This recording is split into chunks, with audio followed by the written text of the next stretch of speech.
Hello, and thanks so much for joining me here for today's episode on Storytime. Today's story is from my collection, Traveling Left of Center and Other Stories, and it's called Waiting for Sara. Mom, it's Sara. Her voice was distorted by miles of wires separating us. How many miles, I could only guess. Where are you? So many of our conversations began like that, with Sara making contact, and me desperately trying to keep that contact alive, sending out my love like a rope to bind her to me. Things haven't been going too good here. Her voice was slurred. Alcohol? Drugs? I couldn't tell. Sara. My voice sharpened with worry. Tell me where you are. Are you okay? Cool, Ma. Her voice faded away and then came back again. So what's happening?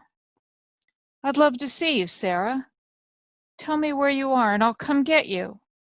Or give me your number and I'll call you back. The phone company could trace the number, I thought. I'll tell them it's an emergency.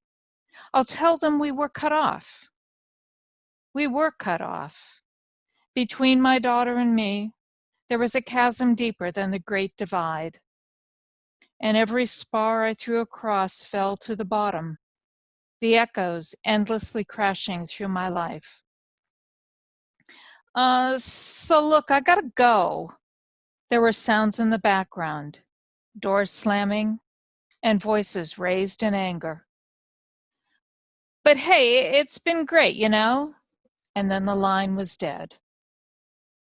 I didn't want to put the receiver down, even when the buzzing was replaced by the recorded voice asking me to please hang up now.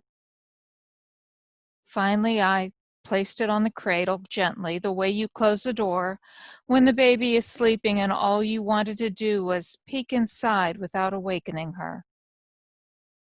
When Sara was a baby, I used to open and close her door 100 times, afraid that if I missed checking her every 15 minutes, she would die.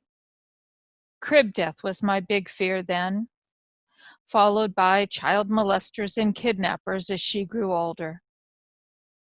I hated seeing those pictures on milk cartons, smiling faces snapped in their school picture pose, with the plaintive cry, "Have you seen this child?" emblazoned below. I didn't want to be reminded of what could happen to any child. My child, despite a mother's careful concern. Now I wanted to take her high school graduation picture and send it to Sara, pleading, "Have you seen my daughter? Please bring her back."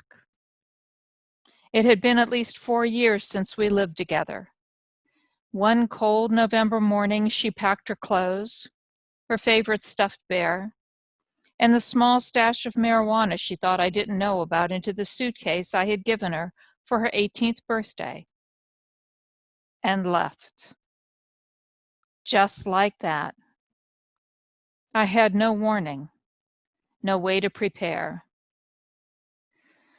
Well, no, that isn't strictly true. A blind person could have seen it coming. The logical culmination of shouted words and slammed doors, of hostile stares and muttered phrases. A blind person, yes, but not a mother. Past experience with the 2-year-old's tantrums were little preparation for a teenager's rebellion or an adult child's rejection. So that is an excerpt from the short story, Waiting for Sara. As I said, it's from Traveling Left of Center and Other Stories. And, you know, it's about a mother's loss, a mother wanting her child back, wanting perhaps to turn back the clock, back to the days when all you had to worry about was diapers and teething and whether or not that particular television show was the right one for your little one to be watching. You know, we go through this all the time, and it varies depending on the type of relationship, but there is always that urge to turn the clock back, to fix things, to make things go back to the way they were, even though the way they were is the reason why they ended up the way they are.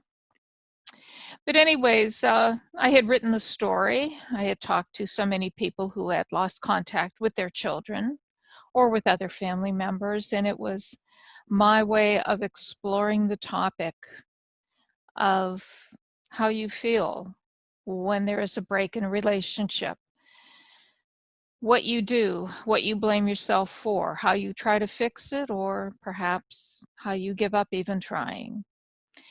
I I won't say that it's an enjoyable story, but I think it is a story that will touch you, that will make you think about perhaps relationships in your own life that haven't gone exactly the way you wanted them to. An interesting little note, Waiting for Sara is in a way the first part in my second collection, Peripheral Visions and Other Stories. I have a short story in there that is Sara's story, where she is and where she wants to get back to. So it is the only time I've ever written what could be considered a part one, part two, even though they were written years apart from each other. So I hope you have enjoyed this episode of Story Time, and that you might pick up a copy of Traveling Left of Center and Other Stories. Read about Waiting for Sara, about the mother's feelings and what led to the daughter disappearing, and some of the other stories in it as well. And if you enjoy the stories, if they made you think or feel something different, I hope you'll take the time to reach out to me. Let me know what you think. Thank you so much for being part of today's Storytime episode, and I look forward to bringing another story to you the next time we meet.